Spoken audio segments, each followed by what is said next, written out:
ये खबर केआर मंगलम यूनिवर्सिटी द्वारा प्रस्तुत की गई है। एक तरफ भारत के सबसे प्रतिष्ठित लॉ संस्थान का दीक्षांत समारोह, सपनों, मेहनत और खुशियों का मंच, तो दूसरी तरफ असहमति, विरोध और अधिकारियों की ज्वलती मशाल। बेंगलुरु के national law school of India university में इस बार दीक्षांत समारोह की खुशियां एक बड़े विवाद के साए में हैं। 700 से अधिक छात्रों और पूर्व छात्रों ने एक साथ आकर एक बड़ा फैसला लिया है। उन्होंने देश के मुख्य न्यायाधीश CJI सूर्यकांत और bar council of India BCI के अध्यक्ष मनन कुमार मिश्रा को मुख्य अतिथि के रूप में बुलाने पर सख्त आपत्ति जताई है। आइए आपको बताते हैं कि आखिर क्यों उठ रहा है ये विरोध। नमस्कार, मेरा नाम है मानसी तिवारी और आप देख रहे हैं दैनिक जागरण। 15 अगस्त को जारी एक साझा बयान में NLSIU के छात्रों और पूर्व छात्रों ने बार काउंसिल ऑफ इंडिया के इस विवादित आदेश की सख्त निंदा की, जिसके तहत हैदराबाद के नालसर यूनिवर्सिटी ऑफ लॉ के छात्रों के एनरोलमेंट पर अस्थायी रोक लगा दी गई है। हालांकि ये आदेश बाद में वापस ले लिया गया, लेकिन NSLIU के छात्रों ने नालसर के अपने साथियों के साथ बिना शर्त एकजुटता दिखाई, जिन्होंने सत्ता के सामने सच बोलने में मिसाल कायम करने वाली हिम्मत और नैतिक दृढ़ता दिखाई।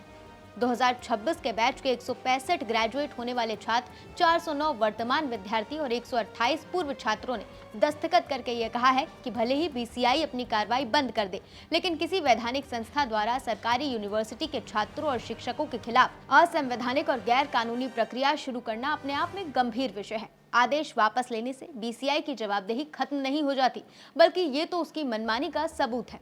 छात्रों का कहना है कि दीक्षांत समारोह एक छात्र के एकेडमिक जीवन की बहुत बड़ी घटना होती है, जिसका मकसद सालों की कड़ी मेहनत और लगन का जश्न मनाना होता है। ऐसे देश में जहां क्लास, जाति और जेंडर की बाधाओं और खराब तरीके से डिजाइन किए गए एंट्रेंस एग्जाम की वजह से हायर एजुकेशन तक पहुंच सीमित है, वहां समारोह परिवार के लिए एक महत्वपूर्ण उपलब्धि है। ऐसे में छात्रों के प्रति खुले तौर पर उपेक्षा और तिरस्कार दर्शाने वाले पदाधिकारियों को मुख्य अतिथि बनना न सिर्फ अपमानजनक है, बल्कि छात्रों के वर्षों के संघर्ष का मजाक उड़ाने जैसा है। छात्रों की स्पष्ट मांग है कि BCI NLSR के छात्रों और शिक्षक समुदाय से बिना शर्त माफी मांगे, क्योंकि उन्होंने उनकी अभिव्यक्ति की स्वतंत्रता के मौलिक अधिकार का हनन करने का प्रयास किया।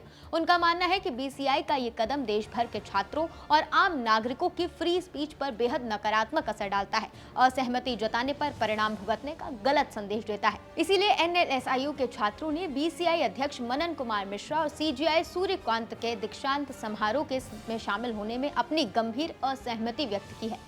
दूसरी ओर इस पूरे मुद्दे पर भारत के मुख्य न्यायाधीश सूर्यकांत ने टिप्पणी करते हुए कहा कि ये छात्रों और मेरे बीच का सीधा संवाद है।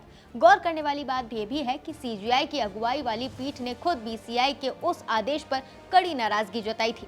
अब देखना यह होगा कि इस तीखे विरोध और सीधे संवाद के बीच NLSIU का दीक्षांत समारोह क्या मोड़ लेता है। बाकी देश और दुनिया की तमाम खबरों के लिए देखते रहिए दैनिक जागरण।